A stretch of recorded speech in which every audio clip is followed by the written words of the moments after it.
표현 한번 팔아보시겠어요? 이 펜이요? 네. 아, 제가 출연료 드릴게 사인하실래요? 아 그래야죠. 이 펜을 사시고. 어디다 할까요?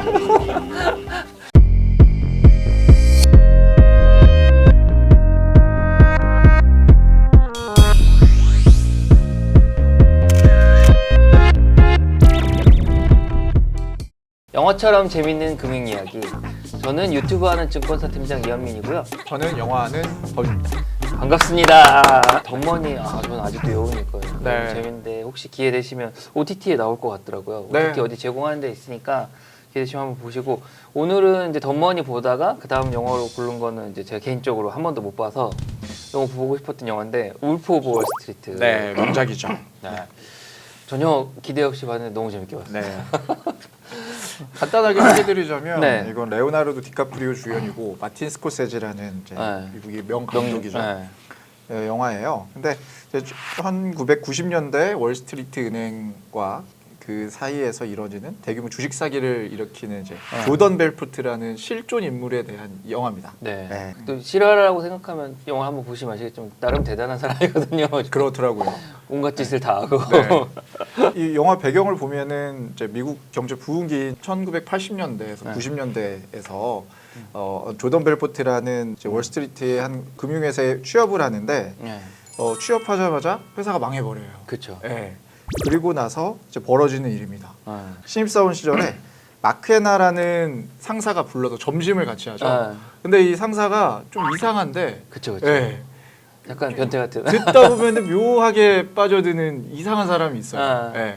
그래서 이 사람한테 어떤 이 조던 벨포트가 아. 사기꾼의 기초를 닦은 느낌이에요. 맞아요. 네. 근데 이제 돌이켜 보면 이제 브로커나 이제 금융회사들은 이런 상사가 있는지라는 생각도 들거든요. 네. 그래서 혹시 팀장님은 신입 시절에 네. 기억에 남는 상사님이 계신지. 가슴 치면서 노래 부르고 이런 건 아닌데 네. 뭔가 자기만의 세계가 영업이지만 독특한 세계를 갖고 있는 사람은 있었던 것 같고, 처음에 좀 이렇게 뭐랄까 본인이 느끼기에 저 사람 닮고 싶다 그런 멘토가 중요하다는 생각이 네. 들었어요. 네, 그 원래는 옆자리엔 다른 상사가 있는데 맞아요. 그 사람은 막 자기 괴롭히잖아요. 디카프리오 약간. 그렇죠. 근데 그 사람 안 보고 이 더 높은 좀 특이한 그 상사를 보고 그 사람 본받고 싶었던 거잖아요. 디카프리오 본질적으로. 그게 뒤에 어떤 자기 커리어에 계속 영향을 끼친 것 같다 이런 생각이 들고, 신입 시절에 기억에 남는 상사는 한 분이 계신데 저한테는 뭐 되게 은인 같은 분이지만 좀 무서운 분이었어요. 네. 저는 맨 처음에 이제 신입 때 관리 부서였어가지고 그때 조직 변경이 있어가지고 입사하고서는 처음 제가 하는 일이, 혼자 하는 일이 명함 다 바꿔주는 거예요. 그 팀 바뀌고 하니까 직원들. 네, 네. 명함을 다 바뀌어서 배달을 오면 그 팀에 가서 이렇게 하나씩 나눠주는 그런 역할을 하는데, 어느 날 화장실 갔다 왔는데 바로 위에 선배가 저쪽 영업 사이드 쪽 사무실로 가지 말라고. 네. 왜요? 그랬더니 그 무서운 분 한 분 있는데 그분이 소리 질렀다고. 근데 제가 좀 사실은 되바라졌거든요. 그래가지고 그 말 고지고대로 안 듣고, 왜냐면 이 명함을 그날 쳐버리고 싶은 거예요. 저한테 배달이 오니까. 네. 그 무서운 분을 지나 옆 팀으로 가야 되니까 조금 눈치 보다가 조용하길래 그걸 주섬주섬 들고 갔거든요. 뭐 생각보다 아무 일 없는 거예요. 뭐 지나가기만 해도 잡아먹을 것 같이 막 선배들이 그랬는데. 그래서 그분이 되게 처음도 인상이 좋았고, 저는 싫지 않았어요. 이렇게 무섭다고 했는데 그때도 싫지 않았고, 그러니까 아무래도 좀 친해지다가 되게 이렇게 뭐 지금 옮긴 직장에서도 같이 모셨었고 되게 은인같이 좋은 분이죠. 회사 다니다 보면 되게 무섭거나 이렇게 좀 사람들이 미리 이렇게 이럴 거다 생각하는 분들이 있지만 또 생각보다 되게 정상적이고 다를 수 있다. 네. 이런 생각이 좀 들어요. 넘겨짚을 필요는 없는 것 같아요. 하긴 그때 제가 좀 되바라지긴 했습니다. 왜냐면 그분하고 다른 에피소드 있었거든요. 네. 다른 에피소드 뭐 긴급한 뭐 사고가 나고 막 제가 처리하고 있는데 그분이 불렀는데, 신입사원 때 보통 그분이 부르면 모두 막 벌벌벌 떨고 하는데 제가 잠깐 기다리라고. 그때 그분이 이렇게 당황하신 거예요. 이런 미친 애를 만나. 그래가지고 조금 기다리라고 막 급한 거 처리하고 있는데 여전히 뭐 엄청 큰 사고가 났으니까. 네. 그분이 다시 불렀는데 순간 직감이 된 거예요. 이번에 안 가면 큰일 날 것 같다. 네. 그래서 가고 막 설명하고. 그러니까 약간 궁합이 맞는다? 그런 분하고 또 안 맞는 분들은 되게 어려워했거든요. 뭐 제가 맞아서 그런 것도 있고, 하여튼 좀 특이한 직원이었네요, 생각해보니까.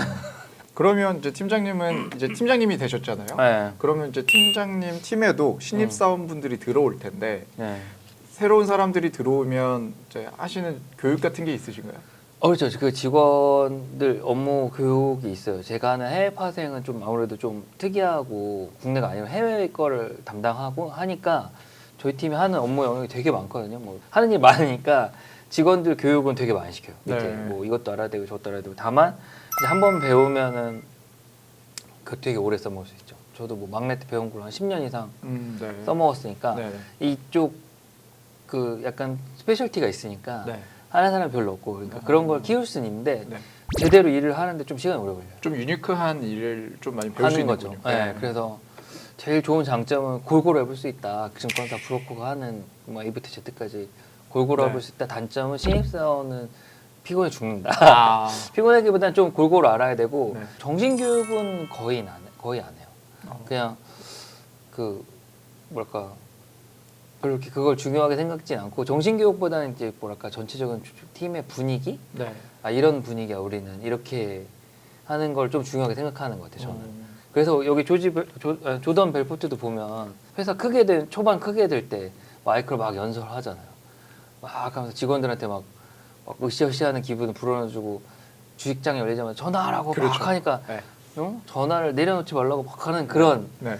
그게 제가 이렇게 영화 보고 느낀 건데 이 회사 맨 처음 뭐 그 차고 같은 데서 할 때는 네. 스크립트 보고 친구들이랑 했지만 그 다음 큰 회사가 됐을 때는 친구들은 또 그렇게 잘 똑같이 못했을 것 같은데 왜 얘가 잘 됐을까 이 네. 회사가. 근데 뭐 사장의 교육도 있겠지만 전체적인 분위기도 그런 걸 추구하는 거를 모두 즐겁게 초반에는 회사가 되게 즐거워 보이잖아요. 그렇죠. 그렇죠. 되게 약간 어떻게 보면 나쁜 짓이지만 회사가 되게 행복하게 일하잖아요. 다들 막 끝나면 소리 지르고 막 파티하고 그런 게 되게 중요하다고 생각해요. 그러니까 으쌰으쌰 막 기세 있고 뭐 그런 얘기가 있거든요. 저희 사장님도 하셨던 말이지만 브로커리지는 기세다. 이렇게 네. 막 의욕이 넘치고 열심히 해야 고객도 이런 직원한테 좀 이렇게 더 신뢰도 가고 네. 이 사람 하나라도 더 알 것 같잖아요. 오. 물론 여기서 오해하시면 안 됩니다. 이 영화에 나온 것처럼 애들이 열심히 하지만 얘네는 모르고 하는 애들이고 갑자기 큰일 날 뻔했네. 얘는 아무것도 모르고 하는 애들이고 이제 어쨌든 그런 게 되게 중요한 것 같아요. 그래서 따로 정신교육보다 그런 부분 조금 신경 써요. 이렇게 우리가 다 같이 좀 힘을 내서 해야 된다. 팀 이런 분위기라든지. 분위기 네. 이런 건 조금 신경 썼죠. 으쌰으쌰 해가지고. 네. 네. 저희 팀원들이 유튜브 보는데 뭐라고 생각할지 모르겠습니다. 한국의 조던 벨포트라고 생각하실 수도 있겠네요. 그럼 대박이죠. 네. 그렇게 잘 말빨 대고 하면. 아까 차고 얘기 잠깐 하셨는데 1989년인가요? 1989년. 네, 굉장히 큰 금융위기를 맞아가지고 네. 월스트리트가 다 망해버려요. 그쵸, 블랙 먼데이라고 네, 해서 네. 한번 큰 폭락하거든요. 네, 그래서 되게 시골에 있는 어떤 주식 시장에 네. 가서 이제 거기서 이제 페니스탁이라는 네. 되게 작은 주식들을 팔기 시작하는데 네. 거기서 이제 기억에 남는 게 수수료가 50%란 말이죠. 네. 이게 과연 가능한 수수료인가라는 생각도 아. 드는데 네, 지금도 가능한가요? 일단 불가능하고요. 일단은 그게 이제 저희가 그 1990년대잖아요. 어떻게 보면 90년대가 저는 어떻게 보면 먼 과거가 아니지만 사실은 꽤 먼 과거인 거죠. 그때는 이렇게 뭐 좀 비정상적인 게 좀 더 많았다고 생각합니다. 금융권도 경험의 역사거든요. 제가 봤을 때 금융의 어떤 규제나 제도는 경험의 역사예요. 문제가 있으면 계속 고쳐왔단 말이에요. 지금하고 달리. 네. 지금은 아예 그런 건 상상할 수도 없고 딱 고지된 뭔가 체계적인 수순에 맞춰서 비용도 부과하고 이렇게 할 수밖에 없어요. 네. 근데 뭐 미국이라서 더 그런 것 느슨한 것도 있겠지만 그때는 조금 더 수수료가 높았죠. 그 아무래도 조금 높은 게 아니던데요. 그러니까 미국을 아까 제가 전제를 달았는데 한국은 수수료 그렇게 높게 할 수 있는 네, 네. 사회 컬처가 아니에요. 한국 예. 컬처는 높으면 좀 손해 본다고 많이들 생각하시니까 유튜브 보시면은 그 한국계 미국인 코미디언이 동양인이 돈 자랑하는 이런 쇼츠 같은 게 있어요. 보면은 동양인들은 얼마나 내가 깎았는지가 어떤 그 돈 씀씀이에 대한 자랑이거든요. 우리도 동남아 가면 할인해야 되잖아요. 그렇죠. 코미디언이 한 거지만 엄마가 와서 아들아 내가 이거 얼마에 샀는 줄 알아? 그러면 뭐 10만 불? 아니 10,000불? 이런 게 그 어떤 동양인의 돈에 대한 그렇죠. 네. 한국 컬처에는 이 높은 네. 수수료가 안 돼요. 근데 미국은 뭐 흑인들은 10만 불짜리 내가 20만 불 샀어. 이게 자랑이라고 그럴 수. 네네. 그러니까 좀 더 관대하거든요. 이런 비용에 대해서. 그래서 이런 50%는 게 존재했을 거고 한국은 이렇게 하면 바로 혼나죠. 제정신이냐. 아무리 과거지만 혼났을 거예요. 한국 정서는. 그리고 그다음 바로 내고 들어옵니다. 5%로 하자. 네. 아까 얘기 드렸잖아요. 동양인 정서는 깎아야 된다. 깎아야 되는 거. 그러니까 이런 게 불가능하고 지금은 그냥 일반적인 그 전화로 거래하는 수수료를 받아요. 지금도 페니스탁을 할 수는 있어요. 핑크CC라고 부르는데 네. 그게 오늘 제가 오기 전에 해외 주식 담당 팀장한테도 다시 확인했는데 있긴 있고 영화 보셔서 알죠? 페니스탁이 네. 어떤 주식인지. 네네. 그러니까 추천드리진 않습니다. 지금은 그 정도로 엉망은 아닐 수도 있지만 그래도 미국 주식은 그거 말고도 진짜 좋은 주식이 많거든요. 네. 그러니까 굳이 할 필요 없는 거기에 거기 투자할 보면 필요는 없다. 회사를 딱 키울 때 바꾸잖아요. 페니 스탁만 파는 게 아니라 이름을 알만한 주식과 섞어 팔자고.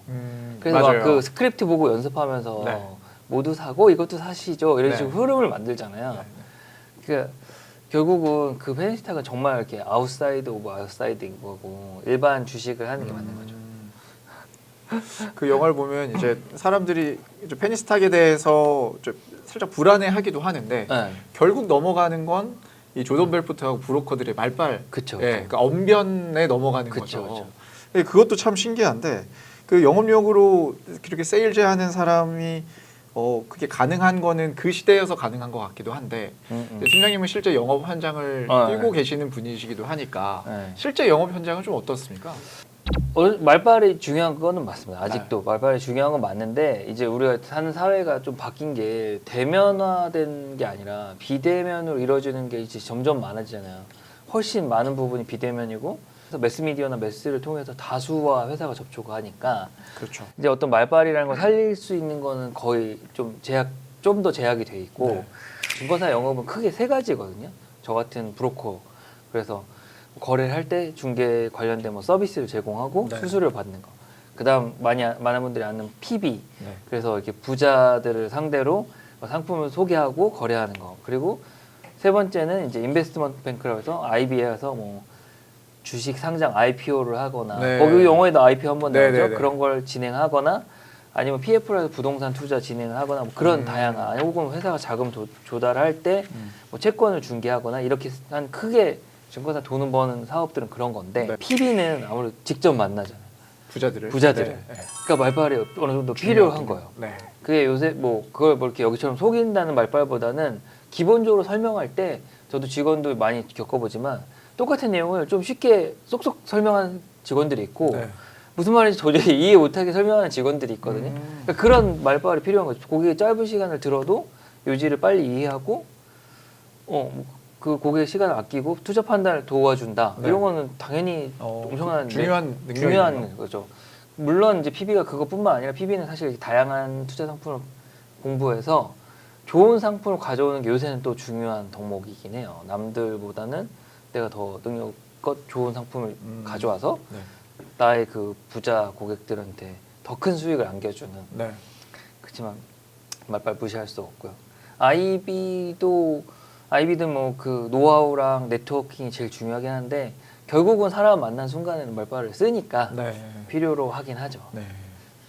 그 저희 이제 회사 윗분들한테 듣기로는 미국은 그렇게 브로커리지 회사에서 그 세일즈 통화할 때 이렇게 하라고 가르쳐주는 스크립트가 있는 데도 있대요. 뭐 거기서 대답하지 말고 기다려야 된다 이런 거 그렇게 약간 사기성 그런 기술은 아니지만 네. 어떤 톤으로 어떻게 고객한테 설명해야 매뉴얼 같은 게 있군요. 네, 고객이 좀 더 이렇게 쉽게 받아들일 수 있다 이런 게 있더라고요. 한국은 없습니다. 제주껏 능력껏 알아서 그 영화 보면서 그 감독이 보여줬던 장면은 그런 것 같아요. 초반에 디카프리오가 친구들 앞에서 한번 시연을 해주잖아요. 맞아요. 전화를 해갖고 이렇게 해야 되는데 뒤에서 막 친구들 키득키득하고 그 다음 이제 당신을 믿고 내가 뭐 할게요. 그랬더니 뭐 돈을 막 올리잖아요. 디카프리오가. 그래서 약간 상대방도 기분이 좋아서 오늘 맥주 한잔 해야 되는데 손으로 욕을 하면서 디카프리오가 저는 딱 끊잖아요. 네. 그게 어떤 감독이 보여주고 싶었던 모습 중 하나인 것 같아요. 네, 맞아요. 그러니까 디카프리오가 좋은 능력을 갖고 있음에도 불구하고 네. 부당하게 쓰는 거죠. 어떤 비즈니스라는 게 다 신뢰가 핵심인데 상대방은 신뢰를 줬잖아요. 거기 보면 당신을 모르는데 내가 어떻게 믿고 하냐. 믿음을 줬잖아요. 네. 그걸 역이용한 게 죄고 단순히 돈을 떠나 그게 어떤 죄악이다. 그래서 디카프리오가 그렇게 막 마약에 빠지는 게 자꾸 그런 도덕적 관념을 끊는 거잖아요. 마약이 어떻게 보면 맨정신이 아니게 해서 그런 거 장치를 쓴 거 아닌가. 그 장면이 저는 되게 와닿았어요. 그래서 저도 일을 해보면 고객이 불신을 가지면 모든 것들이 진행이 안 돼요. 뭐 이렇게 고객 불편한 거 있을 때 설명을 해도 가끔 그러신 분들 있거든요. 모든 말을 믿지 못하겠다. 네가 하는 말을. 그러면 어느 부분도 해결해 드릴 수 없어요. 물론 다 믿으라는 건 절대 아니지만 결국은 비즈니스는 신뢰 관계거든요. 이렇게 믿음이 있어야 되는데 나쁜 애들이죠. 조던 벨포트. 그렇죠. 네. 이 조던 벨포트가 이제 IPO까지 준비를 합니다. 네. 근데 IPO도 이 영화에서 굉장히 중요한 사건 중에 그쵸, 하나인데, 아주 중요한 사건이죠. 네. 네. 이 IPO에 대해서 그렇게 중요하게 설명하지 않고 쓱 지나가는 네. 모습이 있어요. 네. 네, 오히려 이걸 굉장히 광적으로 표현하고 싶었던 것 나, 같은데 네. 그 IPO에 대해서 잠깐 설명해 주시겠어요? 그 장면에 좀 제가 인상 깊은 것들이 있어서 얘기를 네. 드리고 싶은데 일단 IPO는 증권사들의 꽃이에요. 네. 일 중에 그렇게 쉽게 할 수 있는 게 아니고 네.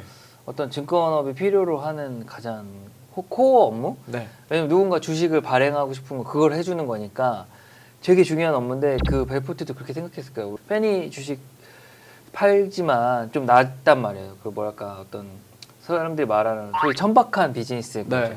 IPO를 하면 나도 그들 월스트리트에 소위 이름 있는 애들 계열에 끼는 거예요. 네. 그러니까 엄청 그 기대감이 큰 거고 IPO 하자마자 뭐 이렇게 독백 장면을 뭐 어떻게 얘기하잖아요. 간단히 설명드리면 IPO에서 주식이 상장되면 이렇게 쭉 거래되잖아요. 네. 상장되기 전에 장외 주식으로 거래를 할 수 있어요. 주식을. 네. 그러니까 디카프리오가 몰래 상장되기 전 주식을 이미 엄청 많이 사들여가지고 그렇게 하면 안 되잖아요. 자기가 그걸 이렇게 올리는데 미리 사놓고 팔면 약간 사기성이잖아요. 미리 그렇죠. 준비를 할 수가 있잖아요. 그때가 가격을 어느 정도 지정할 수가 있거든요. 좀 일정 가격을 받고 싶다. 분위기를 조성하는데 자기가 미리 사놓고 네. 높은 가격에 시작하게 해놓고 거기 보면 자기 직원들을 시켜서 비싸게 팔게 하는 거예요. 네. 그럼 더 그 새로 사는 사람들 비싸게 사니까 주식 가격이 계속 오르잖아요. 그럼 천천히 나눠서 팔면 자기 주식이 계속 올라가잖아요. 그래서 뭐 이렇게 막 설명하다 뭐 할 필요 없고 나쁜 짓이다는 식으로 얘기하지만 진짜 나쁜 짓인 거죠. 네. 속이는 거죠. 정말로 사기처럼. 네. 그래서 그 FBI에서나 더 수사를 하게 되는 거예요. 그거는 안 되는 거고 그 실제적으로도 그 조던 벨포트가 한 것 이후로 그렇게 미리 산 주식을 많이 갖고 있는 사람의 책임에 대해서 미국 내에서도 중요하게 여겨서 네. IPO 한 날 못 팔게 해요.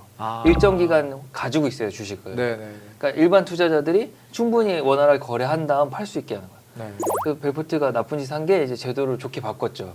그 뒤로. 그 뒤로. 네. 그래가지고 그게 되게 중요하고 그러고서는 이제 다 안 팔고 또 갖고 있었잖아요. IPO 장면 나올 때 어항 닦는. 맞아요. 그래서 왜 화냈을까 네. 그런 의문이 들지 않으셨어요? 보셨을 때? 그러니까 저는 그 회사의 광적인 걸 표현하려고 생각을 했는데, 네. 뭐 다른 이유가 있었나요? 되게 네. 잘 아신다. 네. 저는 보고 미국 문화 중에 중요한 거 하기 전에 어항 닦으면 안 되는 미신이 있나 이렇게 생각해요. 네. 순간. 그래요? 피디님도 그렇게 생각하셨다네. 그래서 내가 모르는 미신이 있나 막 찾아봤어 심지어. 네. 그래서 미국 생활 오래 하신 분한테 그런 미신이 있나요? 영화 보셨잖아요. 그랬더니 그게 아니라 아주 중요한 날이잖아요. 진짜 중요한. 그렇죠. 그러니까 모든 직원이 그걸 대비해서 준비를 해야 되는데 네. 딴짓하는 애가 있는 거예요. 그렇게 보았죠. 네, 여기 그렇게 볼 수 제대로 있네요. 보셨네. 네, 그렇게 볼 수 있죠. 그래서 사실은 영화에서 그 도니가 엄청 뭐 혼을 내는 게 비정상 걸로 물론 비정상 행동을 하지만 네. 근데 사실은 회사 입장에서 중요한 날 딴짓하면 다 싫어하잖아요. 누구나. 그렇죠. 네. 엄청 중요한 업무. 그래서 그 직원이 되게 불쌍해 보이는데 아닌구나. 사람들이 이렇게 말로 뭐 사요 하면 다 사는 그런 게 진짜 가능한가? 뭐 분석도 안 하고 차트도 안 보고. 그러니까요. 네. 그게 현실적으로 이제는 불가능한 거죠. 그런 게 가능했던 거는 정보의 비대칭성이 그때는 있었던 거죠. 네. 뭔가 내가 이거 주식을 이해하고 이 그런 브로커리지 하는 사람보다 모를 수밖에 없잖아요. 상대적으로. 네. 그러니까 이 사람이 잘 아니까 이 사람한테도 높은 수수료를 주는 게 정당하고 네. 이 사람이 하는 말을 좀 더 믿기가 쉬운 거죠. 근데 지금 우리가 있는 세상은 정보가 오히려 넘쳐서 문제인 거잖아요. 나쁜 정보가 섞여 있는 게 문제지 정보를 찾아보려면 찾아볼 수 있거든요. 맞아요. 그래서 현대 영업에서는 그렇게까지는 안 되고 사실은 투자자가 좀 더 자기 책임도 가져야 되는 거거든요. 지금은 정보가 훨씬 많기 때문에 네. 충분히 찾아볼 수 있고 사실은 제 개인적인 생각은 한국은 아직 그 정도는 아닌데 미국은 저희 덤머니를 제가 중요하게 생각하는 이유가 그 뒤에 그 개인 투자자들만의 어떤 노하우와 발전 단계가 있는 것 같아요. 지금. 그래서 그 거기 보면 옵션 거래하는 거 지난번 촬영에도 저희가 뭐 특이하다 얘기했지만 한국은 그렇게 거래 안 하는데 네네. 미국은 그렇게 거래하는 게 더 발전을 해서 네. 뭐 마지막 날 변동성에 맞춰서 거래하고 이런 것들이 좀 더 체계화돼 가고 있어요. 개인 투자지만 공부를 해서. 네. 그러니까 지금은 이렇게 조던 벨트포트처럼 말로만은 안 된다. 네. 그리고 투자자도 옛날만큼 그렇게 들은 거를 검증할 수 있는 수단이 훨씬 많고 본인이 공부하면 또 찾을 수 있는 루트라는 게 많아졌기 그렇죠. 때문에 네. 이렇게 바꿔서 하시라 네. 권해드리고 싶고 지금은 이제 브로커가 뭐 사세요라고 하면은 검색만 해보면 그 그렇죠. 회사에 대한 정보가 다 나오니까. 나오죠. 살 수도 있죠. 그렇지만 옛날처럼 막 그렇게 신뢰해서 사는 게 아니잖아요. 네. 혹시 모르니까 나도 좀 넣어보고 네. 좀 살펴보고 그거를 어떻게 잘 관리하느냐가 이제 중요해진 거예요. 그래서 어쨌든 그 정보를 되게 소중하게 생각하시고 레딧 나왔었잖아요. 지난번 덤머니에. 그랬죠. 레딧에서 파는 정보를 뭐더라? 1년에 몇백억인가 몇천억에 누가 사가기로 했어요. 그거는 레딧에- 오픈 소스 아닌가요? 그러니까 레- 공개된 정보 아니었나요? 그렇지만 그걸 뭔가 정리해서 가져가는 게 정리해서? 생겼나 봐요. 그러니까 새로운 단계에 들어가는 거죠. 옛날에는 정보가 넘쳤잖아요. 지금 그 네, 직전 네. 인턴신이 되면서 막 정보가 넘쳤고 이제 AI 오면서 그걸 정리해서 그 체계적으로 써먹는 어떤 우리 단계로 가고 있는 게 아닌가. 네. 약간 뇌피셜이지만. 그럴 수도 있겠네요. 네. 네. 요즘 AI가 정말 무섭긴 무섭다. 네, 그래서 뭐 되게 들은 얘기 중 신기한 게 젊은 친구들이 그 챗GPT나 이런 펑션들을 충분히 써갖고 투자 정보를 취합할 때 서칭 안 한대요, 자기가. 네. 그 기계로 정리된 거 내용을 보면서 판단하고 한다는 거예요. 오. 상당히 많이 쓴대요, 또. 네. 그래서 그걸 되게 충격으로 느끼면서 올드한 세대인가, 내가? 말씀하셨듯이 지금 네. 현대 사회는 정보가 너무 넘쳐서 이 정보의 출처를 믿지 못하는 경우도 있어요. 네. 그러다 보면 이 정보도 인터넷 떠도는 어떤 정보도 누군가가 이걸 작성을 했을 텐데 네. 첫 번째는 그 사람이 누군지 몰라서 의심이 네. 되고 두 번째는 그 사람의 실력이 의심이 되는 거예요. 네. 근데 챗GPT는 어떤 나름 공개된 그 소스를 통해서 얘네들이 나름 분석을 해서 나한테 주는 정보이기 때문에 네. 신뢰가 가는 느낌이 있다는 거죠. 근데 틀린 정보 많이 줘요. 그러니까 네. 어쨌든 그 친구들 쓰는 건 좀 다른 방식인데 네. 결국은 본인이 조금 이제 지식이 어느 정도 필요한 건 맞아요. 네. 어느 정도 수준에 있는 지식을 가지고 활용하는 거지. 여기서도 아무것도 모르면 이제 챗GPT 의외로 엉뚱한 답 되게 자신 있게 대답해주거든. 항상 틀린다. 그렇죠. 네, 써보면 그래서 그걸 믿으시라는 얘기는 아니니까. 그러니까 향후에 좀 더 발전이 근데, 되면 발전 가능성은 충분히 있어요. 특히 네. 요약하는 거에 대해서는 네. 상당히 펑션이 좋더라고요. 네. 그러니까 여러 군데 흩어져 있는 정보를 잘 요약해 줄 수 있다. 네. 그래서 요새 되게 그런 요약과 말을 글로 바꿔주고 이런 기능들이 되게 많이 생기고 있으니까 그런 건 좀 좋은 것 같아요. 네네네 알겠습니다.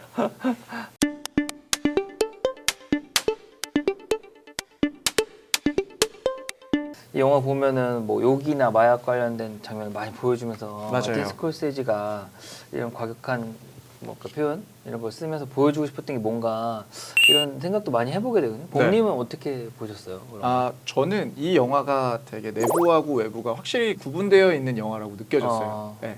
아까 전화로 이제 투자자들을 꼬시는 네. 네, 투자자들의 돈을 이제 가지고 오는 투자하게끔 유도하는 그 전화하는 장면이 있었는데 그 장면 되게 인상 깊잖아요. 네.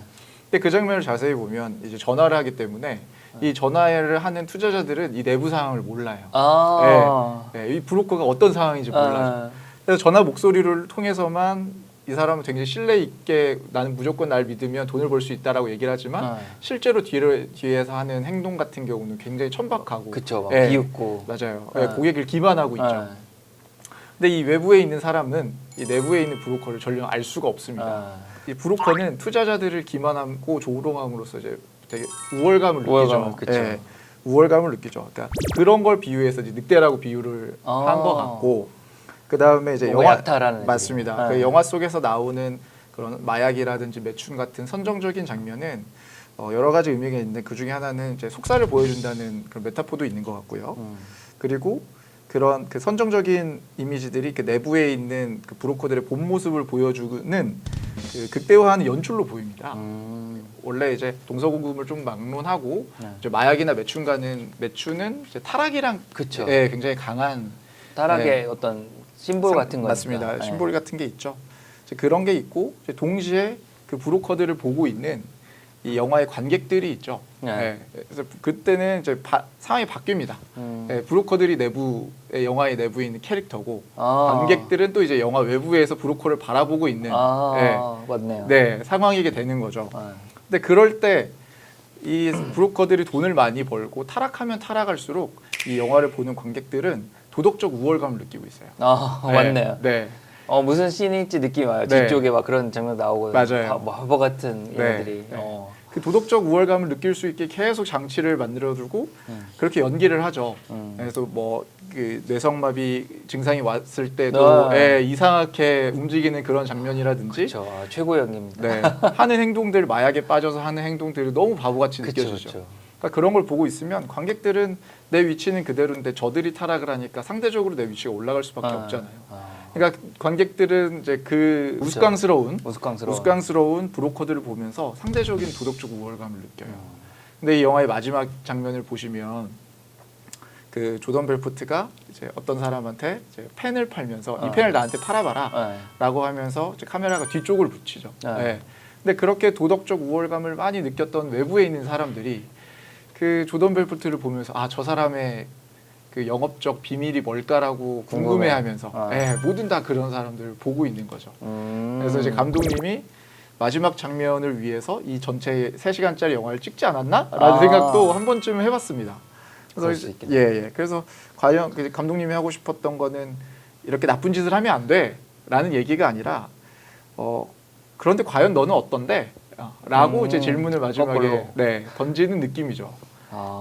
그래서 이제 감독님이 이제 그런 장면을 위해서 선정적인 장면이라든지 이제 내부와 외부를 구분하는 연출이라든지 이런 걸 좀 많이 구조하지 않았나라는 생각을 하겠습니다. 그러네요. 전혀 생각 못 해봤는데 진짜 그런 면이 있네요. 제가 그냥 느낀 거는 영화가 이렇게 점진적으로 이렇게 확산형으로 된다 이야기 진행이 무슨 얘기냐면 처음에 벨포트가 사회 초년생일 때는 마약도 하지 않죠. 마약 하라는데 거절하죠. 그렇죠. 처음에. 근데 두 번째는 그 돈이라는 애 만나면 딱 한 번만 한다고 하고 나중에는 그 중에 그 누구보다 마약을 제일 많이 하잖아요. 맞아요. 이렇게 어떤 타락이라는 과정이 이렇게 딱 선이 있어서 내가 타락할 거야가 아니라 아주 정상적인 활동에서 출발해서 젖어드는 거예요. 이슬비에 계속 옷이 젖듯이 어느 순간 주체할 수 없을 만큼 돈과 마약과 매춘이 계속 젖잖아요. 그래서 이렇게 망가진다는 걸 보여주고 싶었던 것 같아요. 그런 이렇게 돈을 만지는 직업이 그렇게 타락할 수 있거든요. 젖어들어서. 그래서 사실 경계감을 가질 필요가 있거든요. 흔히. 그래가지고 뭐 그 PD님 질문 중에 하나가 이런 뭐 금융권 범죄 솜방망이 처벌하는 것 같다 이런 맞아요. 막 얘기했었잖아요. 그런 얘기가 나올 수밖에 없는 게 그 사실은 되게 재밌는 거는 일반 기업에서 뭐 횡령이나 이런 금융형 범죄를 했을 때보다 금융권 사람들이 똑같은 범죄를 저질러도 저희가 더 나쁜 사람으로 보이고 처벌도 더 높게 받을 확률이 높아요. 그런가요? 네, 아무래도 판사나 검사가 더 나쁘게 볼 확률이 훨씬 높습니다. 아무래도 그쪽에 전문성 있는데 더 나쁘다? 그게 의견 맞다고 생각하거든요. 그렇지만 일반인들이 느끼기에 어떤 그런 금융범죄자들이 처벌이 너무 가볍다고 느끼는 가장 큰 이유는 피해자의 피해 회복을 못 해줘서 그래요. 무슨 얘기냐면 폭행이나 뭐 살인이나 피해를 되돌리기 어렵잖아요. 그런 피해는. 그렇죠. 그래서 피해에 대한 어떤 위로나 보상이 있는데 금융 손해의 피해는 보상해 줄 수 있어요. 금액을 돌려주면 되잖아요. 근데 그거를 실제 돌려주지 않거든요. 여기 벨포트도 나중에 보면 실제로는 뭐 처벌받아서 보상해야 되는 거 보상 안 하거든요. 그래서 뭐 영화 책 수익으로 일부 뭐 보상하겠다 말을 했지만 그렇지 않거든요. 그러니까 일반인들이 볼 때 솜방망이 처벌이다 이렇게 느낄 수 있는 거죠. 왜냐면 보상할 수 있는데 안 하는 거니까. 그렇네요. 그래서 가장 뭐 제가 얘기하고 싶은 요지는 그걸 보상을 꼭 해야 된다가 아니라 이런 범죄를 일어나지 못하게 더 관리를 해야 된다. 맨날 이렇게 관리를 느슨하게 해야 된다고 방송에서 얘기했는데 이런 거는 처벌하기 앞서 못하게 해야 되는. 아까 뭐 50% 수수료라든지 이런 거 안 된다고 했잖아요. 그 안 되게 하는 거를 제도를 적절히 계속 개선하는 나가는 게 훨씬 중요하거든요. 처벌보다 금융 관련된 거는 제가 봤을 때는 이런 문제가 생길 수 있어요. 누구도 모르는. 다음에 그런 일이 안 생겨서 일반 투자자가 어처구니 없이 손해를 보지 않게 해주는 게 훨씬 중요하거든요. 네. 근데 보면은 그렇지 않고 처벌에 좀 포커싱하는 경우가 많은데 네. 하여튼 그런 제도 보상이나 측면에서 이런 측면에서도 좀 그쵸. 보완할 게 있다. 그 보상도 좀 더 보완이 되지만 사실은 보상이라는 게 그렇게 되지 않을 수 있거든요. 왜냐면 네. 이렇게 써버리거나 없어지는 거기 때문에 뭐 보통 기사에도 나잖아요. 횡령하는데 회수 안 되고 네. 이럴 수 있으니까 그런 일을 못하게 하는 게 더 중요하다. 궁극적으로 그런 생각이 좀 드네요. 네, 이 조던 벨포트라는 인물은 영화 마지막에 잠깐 등장해요. 아, 네. 그 맞아요. 마지막 굉장히 마지막 장면 레오나르도 잠깐 소개하는. 네, 그렇죠. 레오나르도 디카프리가 연기하는 조던 벨포트가 그 연사로 나오기 전에 이 연사를 소개하는 인물이 조던 벨포트예요. 실제. 몰랐어요. 네. 이거 촬영 준비하면서 찾다가 알았거든요. 네, 네. 실존 인물인 조던 벨포트예요. 근데 레오나르도 디카프리오를 소개하는 그 대사가 되게 인상 깊거든요. 자기가 최악인 사람들을 정말 많이 아는데 그 중에서도 가장 최악이야.라고 소개를 하면서 이 사람을 이제 레오나르도 디카프리오를 이제 무대로 부르죠. 이제 그분이 조던 벨포트인데 그 뒤로 이제 지금 그 시기가 많이 지나지 않았으니까 20년 지났으니까 그 뒤로 최근에 근황이 좀 궁금하더라고요. 여전히 뭐 그 뭐랄까 자기 능력, 네. 세일즈 능력을 하는 강사나 이런 쪽으로도 여전히 잘 나가는 것 같더라고요. 그 책도 중간에 썼고 네. 그래서 오히려 그 영화에서도 보면 중간에 직업을 한번 바꾸잖아요. 네. 그게 더 맞는 천직일 수도 있는 것 같아요. 그 사람 덜 그 범죄적인 네. 좀 더 도덕적인 일을 하는 거고 아까 말씀하신 것처럼 누구나 궁금해하는 포인트거든요. 어떻게 하면 물건을 더 잘 팔까. 결국 팬 그 장면은 되게 잘 만든 거죠. 네. 그 팬이 어떤 심볼이 딱 돼서 이걸 팔아봐라. 네. 모두 그 비슷한 생각하죠. 이 팬이 왜 좋은지 설명해야 된다. 맞아요. 그쵸. 네. 그게 우리 모두가 그 모더니즘 교육을 받아서 그래요. 장점을 설명하고 뭐 그래야 된다 생각하는데 결국 그 벨포트 친구 중에 한 명은 좀 더 심플하게 접근하잖아요. 수요와 공급. 그게 정답인 것 같고 세일즈 핵심도 그거 있는 것 같아요. 네. 필요로 하는 사람에게 네. 필요한 걸 공급한다. 네. 의견이 좀 있더라고요. 뭐 뉘우친 것만은 뉘우치지 아닌 않고. 것처럼 보는 사람들도 있으니까. 그리고 네. 또 아까 얘기한 피해 보상이라는 건 네. 완전히 이루어진 건 아니니까. 네. 제가 팀장님께 이렇게 질문 드려도 될지 모르겠는데 이 표현 한번 팔아보시겠어요? 이 표현이요? 네. 누구한테요? 이게 중요하죠. 누구한테? 저한테 네. 봄님이요? 네. 아, 그 영화에 나오고 똑같이 써먹을 수는 없잖아요. 그렇죠. 아, 제가 출연료 드릴게 사인하실래요? 아 그래야죠. 이 펜을 사시고. 네. 어디다 할까요? 어떻게 비슷하게 흉내냈는데 어차피 출연료는 제가 드릴 거니까 받으시려면 사인하셔야 돼요. 이렇게 하면 될 것 같은데. 네, 알겠습니다. 제가 그냥 갑자기 준비한 불현듯 떠올라서 한 이야기였는데 팀장님께서 역시 현장에 계신 분이라서 남다르게 해주신 것 같습니다. 결국은 뭐 제 손에 본 것 같긴 하지만 네, 팀원분들이 오늘 영상을 보시고 많은 것들을 배우실 것 같아요. 네. 큰일 났습니다. 네. 이제 오늘 저희 프로 보신 분들은 기회가 되시면 안 보신 분들은 한번 보시는 것도 괜찮겠다. 네. 저는 마틴 스콜세지 감독도 사실 되게 좋아하거든요. 그래서 개인적으로는 그 뒤에 나왔던 어떤 아이리시맨이나 아이리시맨 상도 많이 탔지만 훨씬 이게 감독의 역량이 더 재밌게 드러났다. 물론 뭐 배우들 애드립이 되게 많았다고는 하는데 훨씬 재밌게 봤다. 네. 그리고 요새 그러고 보니까 요새 또 보는 영화보다 다 재밌네요. 하여튼 기회 되시면 보면 좋을 것 같고 봄님은 뭐 소감 어떠세요? 이거 마지막으로. 저도 이 영화 어렸을 때 한 20대 때 한번 보고 지금 오랜만에 영화를 봤는데요. 어렸을 때 봤을 때보다 훨씬 더 재밌게 느껴졌어요. 네. 이게 나이가 들고 회사 생활도 해보고 욕심의 장르도 좀 달라지는 것 같고요. 이제 그러다 보니까 같은 영화를 보더라도 이제 보이는 폭이랄까요? 그런 게 좀 많이 달라지는 것 같습니다. 네. 그럴 수 있죠. 그럴 수 있죠. 네. 뭐 좋은 영화나 책은 여러 번 봐도 느낌이 조금씩 다를 수 있으니까. 맞습니다. 그렇게 이해하면 되게 좋을 것 같아요. 영화가 좀 선정적이긴 한데 그래도 선정적인 걸 왜 선정적이게 찍었을까라는 생각을 하면서 보면 그렇게 선정적이지 않아요. 그렇죠. 그래서 너무 선정적이라고 피하시지 마시고. 선정적인 부분 얘기하셔서 그런데 마약한 내용이 좀 많이 나오잖아요. 네. 그래서 제가 비슷하달까? 브로커 어쨌든 일을 하니까 네. 이해가 안 가는 거예요. 왜냐면 그렇게 긴장감이 있는 일을 하는 게 아니거든요. 걔네들은.